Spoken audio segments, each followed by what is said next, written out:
வெல்லவே முடியாத ஒரு யுத்தத்துக்குள் உங்களை இழுத்து விட்டிருக்கிறது இஸ்ரேல். எனவே அந்த யுத்தத்துக்குள்ள அமெரிக்காவினுடைய நிர்வாகத்தை ஏமாற்றி தள்ளுவதற்கான புதிய பிரச்சாரத்தையும் இஸ்ரேல் ஆரம்பிச்சிருக்கிறாங்க. பாபல் மந்தப் ஏரியா உள்ளிட்ட யமனுடைய கடல் எல்லைக்கு அப்பால் இருக்கக்கூடிய பகுதிகளில் சோமாலியாவை சேர்ந்தவர்களும் கப்பல்களை கடத்துகிற அளவுக்கு நிலைமை மாறி போயிருக்கிறது. ஒரு பக்கம் ஹார்முஸ் மூடப்பட்டிருக்கிறது, அங்க தொழில் பண்ண முடியல. மறுபக்கமாக ரெட் சீக்குள்ள தொழில் பண்ண முடியாம இருக்குது. தற்போது இந்த பாபல் மந்தபுக்கு அடுத்த பக்கம் இருக்கக்கூடிய சோமாலியா கடல் பகுதிகளிலையும் தொழில் பண்ண முடியாத அளவுக்கு நாடுகளுக்கு சிக்கல் வருகிற அளவுக்கு கப்பல்கள் கடத்தப்படுகிற நிலைகள் உருவாகி இருக்கக்கூடிய செய்திகளும் இன்றைக்கு வெளியாகி இருக்கிற அதே நேரத்தில் அங்கு அவர் இருக்கும் போதே கத்தர் மேல ஈரானுடைய IRGC தாக்குதல்களை நடத்தியிருந்தது. இன்றைக்கு ஈரான் மொத்தமாக கத்தருடைய உதய் நகரில் இருக்கக்கூடிய அமெரிக்காவுடைய விமானப்படை தளத்தின் மீதான தாக்குதல்களை 4 கட்டமாக நடத்தியிருக்கிறார்கள். ஒரு தாக்குதல் 2 தாக்குதல் இல்ல, 4 அட்டாக் பண்ணியிருக்கிறாங்க. 4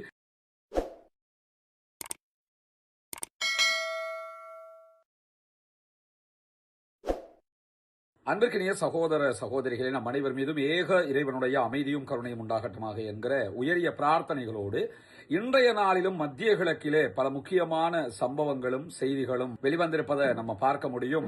அமெரிக்காவுக்கும் ஈரானுக்கும் இடையிலான ஒரு முக்கியமான கட்டத்திலே 2 நாடுகளும் ஒரு பாரிய யுத்தத்தில் ஈடுபட்டு வருகின்றன. இந்த யுத்தத்துக்கு மத்தியில இந்த யுத்தத்தை நீட்டிப்பு செய்வதற்கான எல்லா சூழ்ச்சிகளையும் இஸ்ரேல் தான் செய்து வருகிறது என்கிற செய்திகளை அமெரிக்காவினுடைய துணை அதிபர் JD வான்ஸ் அவர்கள் நேற்று சொன்ன செய்திகளை எல்லாம் நம்முடைய செய்திகளை நம்ம பகிர்ந்திருக்கிற அதே நேரத்தில் அது தொடர்பான செய்திகளோடு இன்றைக்கும் ஈரான் அரபு நாடுகளுடைய அமெரிக்காவின் தளங்கள் மீது தாக்குதல்கள் நடத்தியிருக்கக்கூடிய செய்திகளும் அதேபோன்று அமெரிக்கா ஈரான் மீது நடத்தியிருக்கக்கூடிய தாக்குதல்கள் பற்றிய செய்திகளும் வெளியாகி இருப்பதை நம்ம பார்க்க முடியும். குறிப்பாக ஈரானுடைய ஃபாரின் மினிஸ்டர் அப்பாஸ் அராக்சி வெளியிட்டிருக்கக்கூடிய செய்திகள்ல வாஷிங்டனுடைய வெளியுறவு கொள்கைகளை ரொம்ப கிண்டலாக அவர் இன்றைக்கு அவருடைய சோசியல் பக்கத்தில் எழுதியிருக்கக்கூடிய செய்திகள் வெளியாகி இருக்கிறது.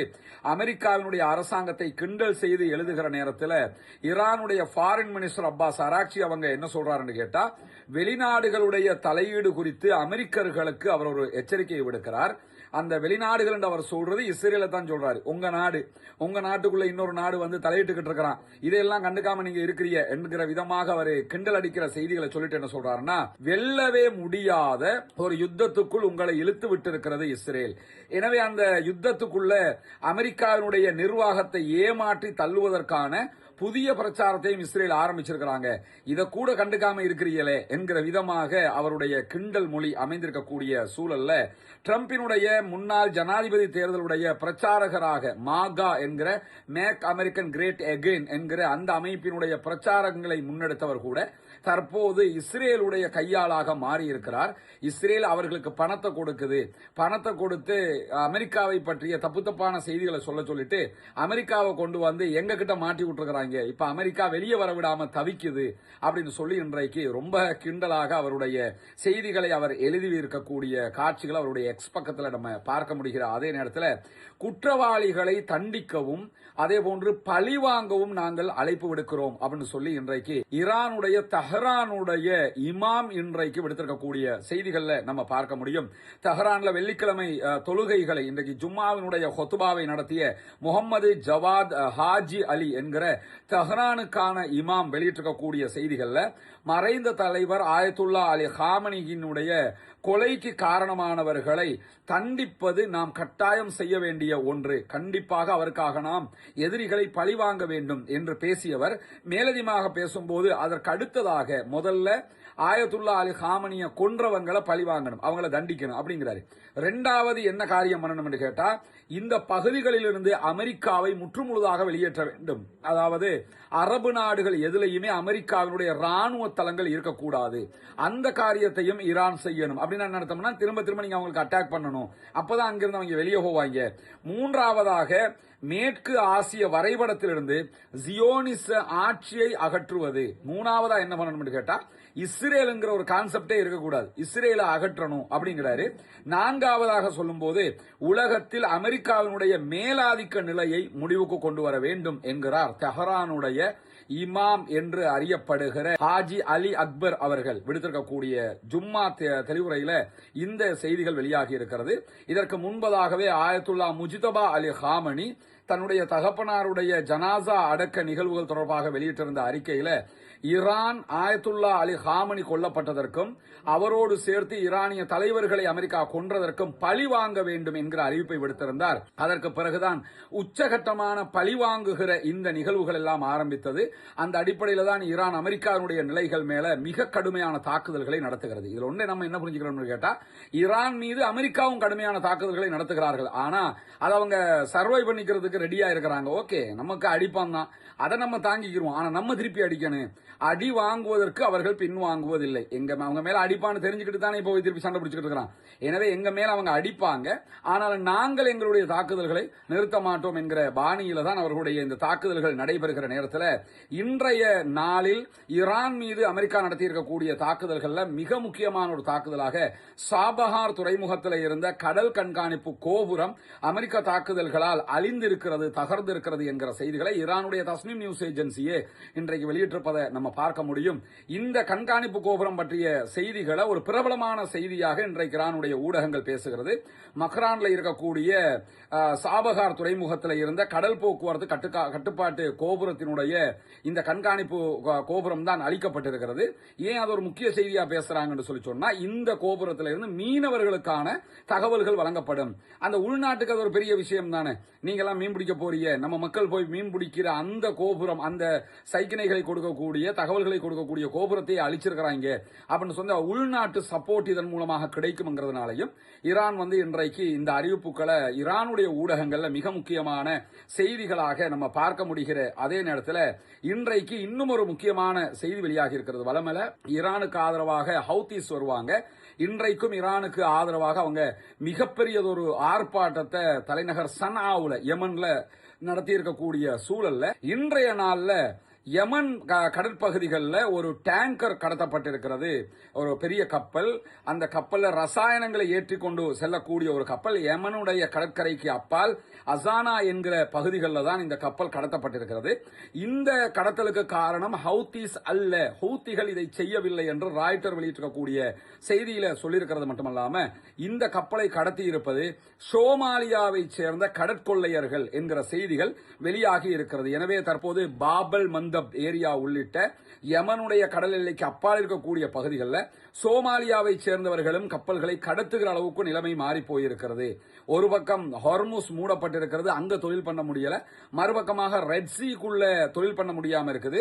தற்போது இந்த பாபுல் மந்தபுக்கு அடுத்த பக்கம் இருக்கக்கூடிய சோமாலியா கடல் பகுதிகளிலையும் தொழில் பண்ண முடியாத அளவுக்கு நாடுகளுக்கு சிக்கல் வருகிற அளவுக்கு கப்பல்கள் கடத்தப்படுகிற நிலைகள் உருவாகி இருக்கக்கூடிய செய்திகளும் இன்றைக்கு வெளியாகி இருக்கிற அதே நேரத்தில் ஈரான் இன்றைக்கு பலத்த பதிலடி தாக்குதல்களை பல நாடுகளிலும் நடத்தி இருக்கிறது. குறிப்பாக ஈரானுடைய ஃபாரின் மினிஸ்டர் அப்பாஸ் அராக்சி கத்தருக்கு போயிருந்தாரு. கத்தருடைய முன்னாள் அதிபருடைய மரணத்துக்கு அனுதாபம் தெரிவிப்பதற்காகத்தான் அவர் போயிருந்தாரு. அங்கு அவர் இருக்கும் போதே கத்தர் மேல ஈரானுடைய IRGC தாக்குதல்களை நடத்தியிருந்தது. இன்றைக்கு ஈரான் மொத்தமாக கத்தருடைய உதை நகரில் இருக்கக்கூடிய அமெரிக்காவுடைய விமானப்படை தளத்தின் மீதான தாக்குதல்களை 4 கட்டமாக நடத்தியிருக்கிறார்கள். ஒரு தாக்குதல் 2 தாக்குதல் இல்ல, 4 அட்டாக் பண்ணியிருக்கிறாங்க. 4 வேவாக அட்டாக் பண்ணியிருக்கிறாங்க. அதுல 2 வேவ் அட்டாக் ஈரானுடைய IRGC பண்ணியிருக்கிறாங்க. 2 வேவ் அட்டாக் ஈரானுடைய ராணுவமே பண்ணியிருக்கிறாங்க. எனவே 2 தரப்பாலும் இந்த தாக்குதல்கள் நடத்தப்பட்டிருக்கிறது என்கிற செய்திகள் வெளியாகி இருக்கிறது. இந்த தாக்குதல்கள் 15வது கட்ட தாக்குதல்களாக ஈரான் விவரித்திருக்கிற அதே நேரத்தில் கத்தருடைய உதைது நகரில் இருக்கக்கூடிய அமெரிக்காவுடைய விமானப்படை தளத்தை எங்களுடைய படைகள் குறிவைத்து தாக்கி இருக்கின்றன. இந்த தாக்குதல்களால அமெரிக்காவினுடைய தொலைதூர ரேடார் அமைப்பு அளிக்கப்பட்டிருக்கிறது. அதே போன்று அமெரிக்காவினுடைய மூலோபாய எரிபொருள் நிரப்புகிற விமானங்களுக்கு எரிபொருள் நிரப்புகிற அந்த தளங்கள் அளிக்கப்பட்டிருக்கிற அதே நேரத்தில் விமானங்களும் அளிக்கப்பட்டிருக்கிறது என்கிற ஒரு முக்கியமான தகவலை சொல்லியிருக்கிறார்கள். எனவே கத்தர்ல இருக்கக்கூடிய அமெரிக்காவுடைய படைத்தளத்தில் நிறுத்தப்பட்டிருந்த அமெரிக்காவுடைய விமானங்கள் அளிக்கப்பட்டிருக்கிறது. இது மிகப்பெரியதொரு அடியாக இருக்கிறது. அமெரிக்காவுக்கு மிகப்பெரும் பின்னடைவு, ஈரானுக்கு மிகப்பெரியதொரு ஒரு அப்பர் ஹேண்டாக அவங்க மேல வர்றதுக்குரிய ஒரு நிலையாக இருப்பதை நம்ம பார்க்க முடியும். அந்த அளவுக்கு மிக கடுமையான தாக்குதல்கள் நடத்தப்பட்டிருக்கின்றன. IRGCயும் அதே போன்று ஈரானுடைய ராணுவமும் வெளியிட்டிருக்கக்கூடிய செய்திகள் நம்ம பார்க்கிற அதே நேரத்தில் இன்றைய நாள் ஈரான் ஒரு முக்கியமான அறிவித்தல் விடுத்திருந்தாங்க. சிரியாவில் இருக்கக்கூடிய அமெரிக்காவினுடைய தளங்கள் மீது தாக்குதல்களை நடத்தியிருக்கிறோம் என்று சொல்லியிருந்தார்கள். சிரியாவில் அல்தான்ஃப் என்கிற ஒரு தளம் இருக்கிறது அமெரிக்காவுக்கு. அந்த தளத்தின் மீது நாங்கள் தாக்குதல்கள் நடத்தி இருக்கிறோம் என்று சொல்லியிருந்தாங்க. அந்த தளம் ஜோர்தான் ஈராக்கில் அந்த எல்லையில் இருக்கக்கூடிய ஒரு ராணுவ தளம். அந்த தளத்தின் மீது ஈரான் எந்த தாக்குதல்களையும் நடத்தவில்லை அப்படின்னு சொல்லி இன்றைக்கு சிரியா வெளியிட்டிருக்கக்கூடிய அறிவிப்புல சொல்லியிருக்கிறாங்க. ஈரான் கிளைம் பண்றாங்க நாங்க அட்டாக் பண்ணினோம்னு. ஆனா சிரியா என்ன சொல்றாங்கன்னா இல்ல அந்த தளத்தில் அட்டாக்கே நடக்கல அப்படின்னு சொல்லி கிளைம் பண்றாங்க. இதில் எது உண்மை என்கிற விவகாரம் ஒரு கேள்வியாக இருக்கிறது. ஆனால் ஈரான் சில காட்சிகளை வெளியிட்டிருக்கிறது. அந்த காட்சிகளின் பிரகாரம் ஈரான் அட்டாக் பண்ணி இருக்கிறாங்கிறத புரிய முடியும். சில நேரங்களில் சிரியாவை பொறுத்தவரையில் இந்த வாருக்குள்ள நம்மளும் உள்ள வந்துட கூடாதுங்கிறதுக்காகவும், ஏன்னா அகமது அல் ஷாராவினுடைய ஆட்சி வந்ததுக்கு பிறகு இஸ்ரேல் பெரிய அளவு அவங்களுக்கு தொந்தரவு கொடுத்து கொண்டிருந்தாலும் ரொம்ப மிடிலாவே அவர் போய்கிட்டு இருக்கிறார். இன்னொரு யுத்தத்துக்குள்ள போய் மாட்டிக்கிற கூடாதுங்கிறதுல கவனமா இருக்கிறாங்க. அந்த அடிப்படையில் கூட செய்திருக்கலாம். இதே நேரம் ஈரான் அட்டாக் பண்றதுக்கு இன்னொரு காரணமும் இருக்கிறது. என்னன்னு கேட்டா 2 நாட்களுக்கு முன்பதாக சிரியா அதே போன்று லெபனான் எல்லையில பல டேங்கர்கள், லாரிகள், பெட்ரோல் ஏத்திக்கிட்டு போகிற டேங்கர் பவுசர்கள் மாதிரி இருக்குமா இல்லையா, அதை எல்லாத்தையுமே நிறுத்தி வச்சு சிரியாவினுடைய போர்சஸ் என்ன பண்ணாங்கன்னா சர்ச் பண்ணிக்கிட்டு இருந்தாங்க. அதற்குள்ள இருந்து நூற்றுக்கணக்கான நவீன ரக ஆயுதங்கள், ட்ரோன்கள் இதெல்லாத்தையுமே கைப்பற்றினாங்க. இது எல்லாமே ஈராக்ல இருந்து சிரியா வழியாக நேரடியாக ஹிஸ்புல்லாக்களுக்கு கொண்டு சென்ற ஆயுதங்கள். இந்த ஆயுதங்களை சிரியாவினுடைய படைகள் கைப்பற்றியதனாலும் அதற்கு பழி தீர்ப்பதற்காகவும் இந்த தாக்குதல் நடத்தப்பட்டிருக்கலாம். ஆனால் சிரியா என்ன பண்றாங்கன்னா இல்ல அப்படி ஒரு அந்த தளம் குறிவைக்கப்படவும் இல்லை, அந்த தளத்தில் குண்டுவீச்சுகள் நடத்தப்படவும் இல்லை அப்படின்னு சொல்லி இன்றைக்கு மறுத்திருக்கிறாங்க. அது மட்டுமல்லாம அந்த ராணுவ தளத்தில் அமெரிக்காவுடைய போர்சஸும் இல்லங்கிறாங்க. அமெரிக்காவுடைய போர்சஸ் அங்க இருக்கிறாங்கிறதுனாலதான் ஈரான் அட்டாக் பண்றான். ஆனா இன்னைக்கு இவங்க என்ன சொல்றாங்கன்னா அது அமெரிக்கன் போர்சஸ் கிடையாது அப்படிங்கிறாங்க. ஆனா சிரியாவுல பஷர் அல் ஆசாதினுடைய ஆட்சி கவிழுகிற நேரத்தில் அங்க சிரியாவில் நிலைநிறுத்தப்பட்டிருந்த ரஷ்யாவினுடைய ராணுவம் தான் வெளியே போனது. அதற்கு பிறகு அமெரிக்கன் போர்சஸ் சில இடங்கள்ல வந்தாங்க. அவர்கள் உள்ளே இருக்கிறார்கள் என்பது இன்டர்நேஷனல் அளவுல இருக்கக்கூடிய செய்திகளின் தொகுப்பாக இருந்தாலும் இன்றைக்கு அப்படி ஒன்று இல்லங்கிறாங்க சிரியாவினுடைய ராணுவம். அது எதுக்காக சொல்றாங்கன்றது தெரியல. ஆனா அங்க இருக்கிறாங்க அமெரிக்காவுடைய போர்சஸ்ங்கிறது எல்லோருக்குமே தெரிந்த ஒன்றாக இருக்கக்கூடிய நேரத்தில் ஈரானுக்கு எதிரான ராணுவ நடவடிக்கைகள் குறித்த இஸ்ரேலுடைய செய்திகளை இன்றைக்கு கத்தார் மறுத்திருக்கிறது. அதாவது இன்றைக்கு இஸ்ரேலுடைய ஊடகங்கள் என்ன செய்தி வெளியிட்டிருக்கிறாங்கன்னு கேட்டா, இஸ்ரேலுக்கு ஆதரவாக, அமெரிக்காவுக்கு ஆதரவாக ஈரானுக்கு எதிராக கத்தருடைய போர்சஸும் கத்தருடைய கவர்மெண்ட்டும் தாக்குதல்களை நடத்துவதற்கு தயாராகி வருகிறது, ஒத்துழைப்பதற்கு தயார் என்று அறிவிச்சிருக்கிறாங்க என்கிற ஒரு செய்தியை சொல்லியிருந்தார்கள். இந்த செய்தியில் எந்த உண்மையும் கிடையாது. நாங்கள் நடுநிலையாக அமைதியை விரும்பக்கூடியவர்கள், எங்களுடைய நட்பெயருக்கு இது களங்கத்தை உண்டாக்குகிறது என்கிறது கத்தர். நாங்க எல்லா நாடுகளையும் சமாதானமாக கொண்டு போகணும்ங்கிறதுல உறுதியா இருக்கிறோம். ஆனா நாங்களே இஸ்ரேலோட சேர்ந்து ஈரானை அட்டாக் பண்ண போறோம் அல்லது அமெரிக்காவோட சேர்ந்து ஈரானை அட்டாக் பண்ண போறோம் என்று இஸ்ரேலிய ஊடகங்கள் வெளியிடுகிற தகவல்கள் உண்மைக்கு புறம்பானது, கண்டனத்துக்குரியது. அது எங்களுக்கு சம்பந்தம் இல்லை அப்படின்னு சொல்லி கத்தர் இன்றைக்கு வெளியிட்டிருக்கக்கூடிய செய்தியை பார்க்கலாம். அது ஓரளவுக்கு ஏற்றுக்கொள்ளக்கூடிய, ஏன்னா கத்தர் இந்த இடத்துக்கு போக மாட்டாங்க. ஆல்ரெடி கத்தரும் ஈரானும் நெருக்கமாக இருக்கக்கூடிய நாடுகள் தான். அதனாலதான் இந்த வாட்டி ரஸ்லபானுக்கோ எங்கேயோ அட்டாக் நடக்காம முழுவதுமாக அமெரிக்காவுடைய தளங்களுக்கு தான் நடத்தப்படுகிறது. நேரடியாக கத்தருடைய எந்த ஒரு ஸ்ட்ரக்சருக்கும் அட்டாக்குகள் நடக்கல. இந்த நிலையில இது சிண்டு முடிகிற வேலையை பார்ப்பாங்கல்ல, இப்படி ஒரு செய்தியை போட்டா ஈரான் அதை நம்பி கத்தர் மேல அட்டாக் பண்ணுவாங்க, இதுக்காக கூட சொல்லி இருக்கலாம். ஆனா அப்படி எதுவுமே கிடையாது. இன்றைக்கு வெளிப்படையாகவே தோஹா இன்றைக்கு இந்த செய்திகளை மறுத்திருக்கக்கூடிய நிலையில தான் ஈரான் மீதான தாக்குதல்கள், ஈரான் மற்ற நாடுகள் மீது நடத்துகிற தாக்குதல்கள் எல்லாம் அபாயகரமான அதிகரிப்பாக மாறி இருக்கிறது.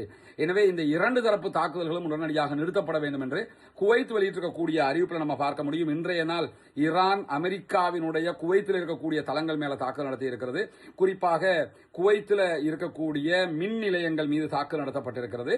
இந்த மின் நிலையங்கள் அமெரிக்காவினுடைய பேசுக்குள்ள வரக்கூடிய மின் நிலையங்கள், பொதுவாக இருக்கக்கூடியது இல்லை. இரண்டாவது, கடல் நீர் சுத்திகரிப்பு நிலையங்கள்ல ஒன்றை ஈரான் தாக்கி இருக்கிறது.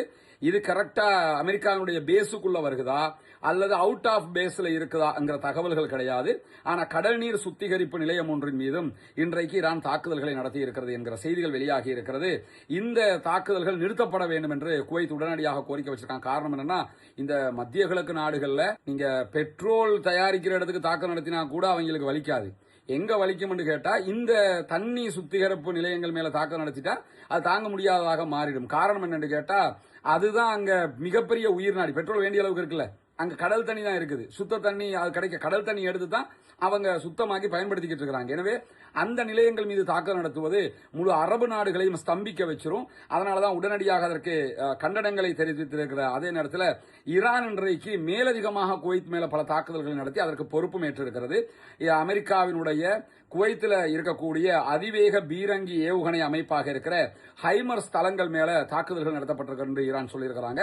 இந்த ஹைமர்ஸ்ங்கிறது நகரக்கூடிய ஏவுகணை தளங்கள், ஒரு இடத்துல இருந்து இன்னொரு இடத்துக்கு கொண்டு போய் வச்சு தாக்குதல். இது அதிகமாக இருக்கிறது ஈரான் தான்.